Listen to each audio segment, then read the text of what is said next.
I often get asked about what are Super Tuscans. The story itself begins after the Second World War, curiously enough, when the peasants were basically liberated in the worst possible way. By that I mean all of the nobility left their castles and their feudal farms to go and make money making Maseratis and Ferraris and so on. And they basically abandoned their farms. In the late 50s, early 60s, the Italian peasants were desperate. They had no livelihood, no education, and no money. And they just patched together wines that became increasingly known as bad wines around the world. And we had some of them in Australia. My early years in Australia, I can recall having some very bad wines with the raffia and all of that.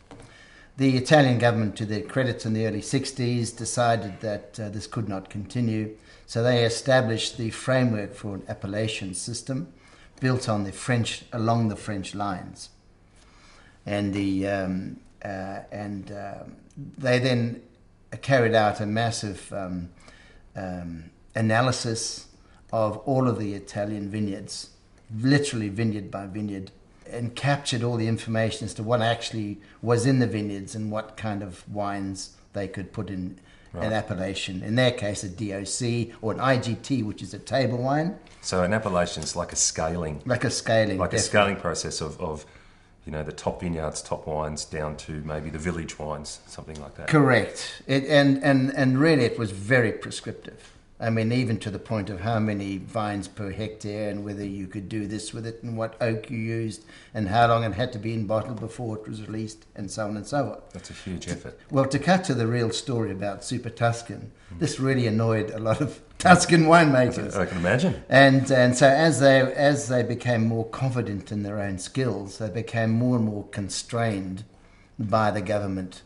as they called it, the government and the appellation system.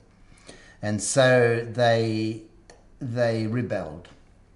And there are a number of names that I can't recall exactly what the early wave of them were, but they decided that they didn't need to sell wines using appellation system. So that freed them from having to. In the case of Sangiovese, for example, you had to have 3 different varieties of grape in a Chianti. Sangiovese, which was a red, Canaiolo, which is a really obscure and not very pleasant red, and Trebbiano, which is a white grape.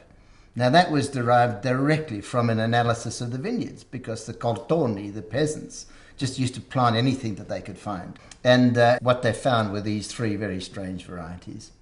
So the leading winemakers just decided to grow other varieties. Now the Italians, to digress a little bit, find Shiraz or Shiraz a little bit overpowering for food, but they really enjoyed Cabernet.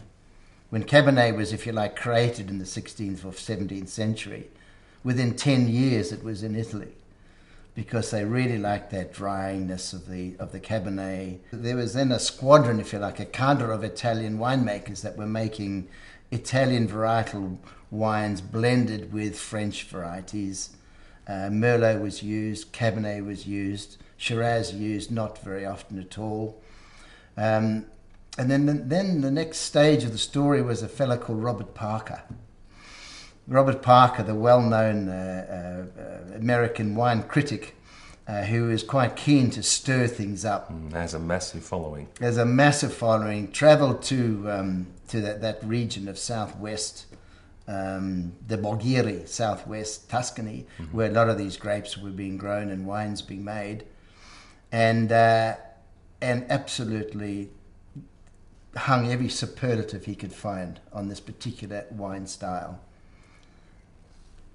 And he called them these were not Tuscans, they were Super Tuscans. Wow. And of course all the marketing machinery of all of these wineries picked up on it, and since then it's been called Super Tuscans. And of course they all added a 0 to the price, and they remain Super Tuscans. I mean, there are some good ones and some bad ones, but all the main players of now, even Gaia has come down from Piedmont, and he now makes a Super Tuscan down in the Mudgee.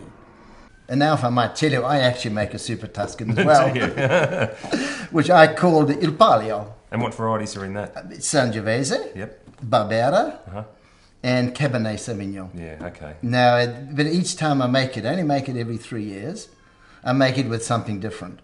I have made it with Merlot, and I have made it with Shiraz, and I can provide testimony to the fact that Shiraz dominates everything.